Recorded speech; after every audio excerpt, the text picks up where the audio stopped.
છે જે લાગણીનો ભાવ હોય એ એક્શન તમારે બધાએ કરવાની છે. તો સૌથી પહેલું ચાલો દયામણું મોઢું.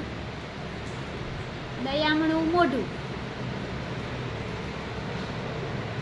કયો લાગણીનો ભાવ આવશે? દુઃખ. ચાલો રુદ્ર અવતાર વાળી આયા. ગુસ્સો. પછી ધમા ચકડી મચાવવી. આનંદ. મોજ મસ્તી કરવી. આનંદ. કસાઈ વાળે ઢસડાવું. શું આવશે? ગુસ્સો. ગમગીન ચહેરો. ગમગીન ચહેરો. દુઃખ. ધીંગા મસ્તી કરવી. આનંદ. હૃદય ધક થવું.